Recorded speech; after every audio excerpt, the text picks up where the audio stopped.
kids would just look at it and would just crumble because it's just not part of the culture. Have you ever read the Screw Tape Letters by C.S. Lewis? It's basically these letters from the head demon to like a mini demon. Right. Yeah, I've heard of it. I've just never read it. Okay, but like you can skip that whole part. But the last part of the book, he has this thing about education. He says, only in America do you believe that you can stick a not so good student next to a good student, and the good student will rub off on the not so good student. So it's kind of like how it's this leveling of education that you just teach to one level. Mainstreaming. Yeah, basically. Yeah. Well, what's the role of education? Oh. In the old days, it was to get the kids ready for the factory system. Yeah. Well, the factory system's gone. But here it comes. I still think that, in some sense, that it's still to teach like real life skills. I mean, to me, that's what. Well, do you guys do that down in Broward? I taught in Broward for a long time. I didn't see a lot of that. See, I don't teach in Broward, so I don't know. Okay. But this is something that I think education should be. I don't think it is. It has to be. Isn't that the whole purpose of education? True. But look at the rise of liberal arts and humanities. Like, really, what good? I mean, I studied government and politics and history.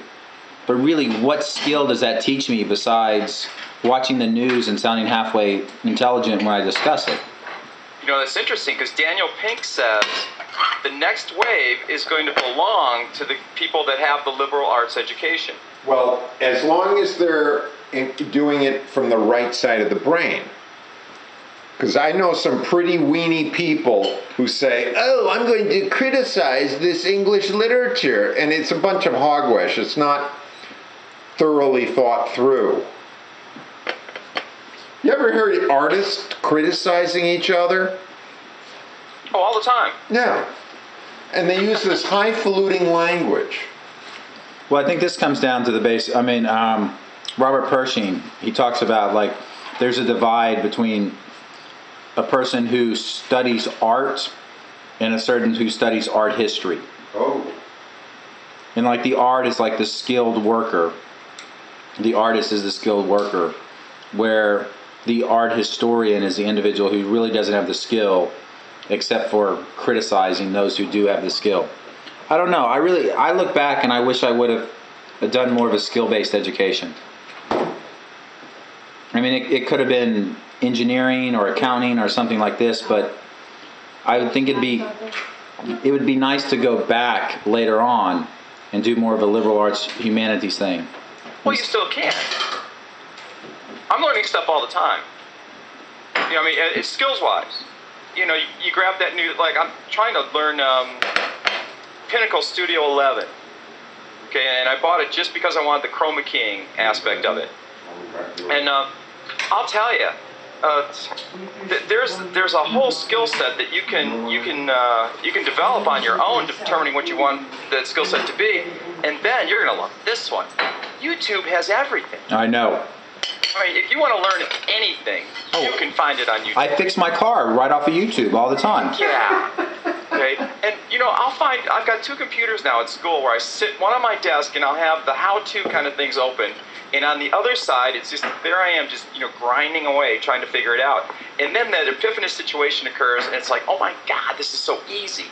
It's like you get to that point and then just smooth sailing.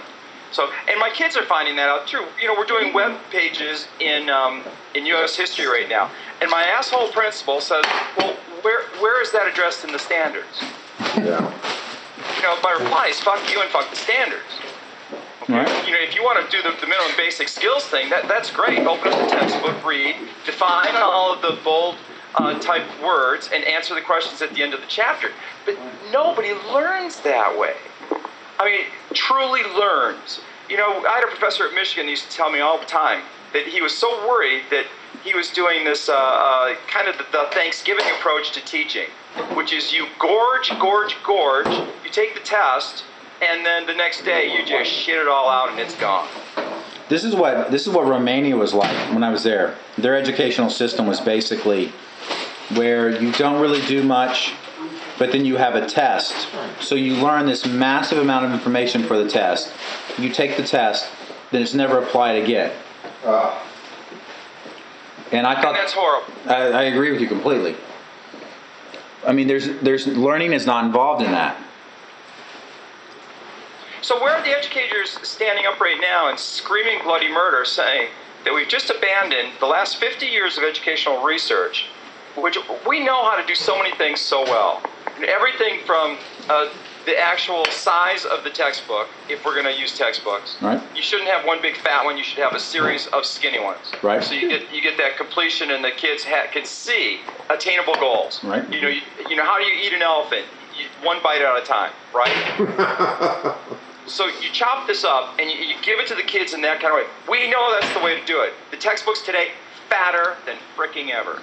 Okay. Mm-hmm. We know that if you're just going to test, that's bullcrap. We know that there's some kids that literally their brains don't work that way. If you put them in front of a paper, the smarter kids are the ones that do worse on some of these structured tests. Why? Because they can find the flaws in every single answer that you give them. That doesn't mean they're stupid. It means they're making a choice based on a criteria that isn't designed into the test. Right.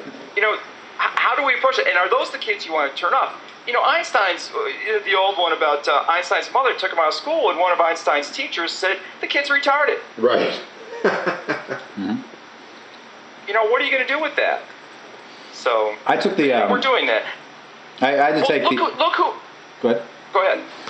I had to take the test for history certification in Texas. And even on a teacher level, the test questions were flawed. I had to choose the most correct out of all the incorrect answers. And I knew the subject material, but the answer I chose was wrong, and I wrote it on the test. I circled it and I wrote, you worded this question wrong, this is how it should have been worded. No feedback, of course. No. You're obviously a subversive, and you're not to be trusted with our children. So. Well, it's all Postman, isn't it? Yeah, a lot of it is Postman. You're exactly right. Weingartner and Postman. So, but and there's another case. You can go back to the late '60s where we kind of we figured out what should be happening in a most ideal way, but we don't do it. You know why? To do it right, it's going to cost a lot of money. Let's be honest. But what are the results? I don't think the results really matter, do they? Oh, sorry. In real terms, keep kids on. Well, if you're looking at the purpose of education, Steve, I think the first thing that we are is babysitters. I mean, I really believe that.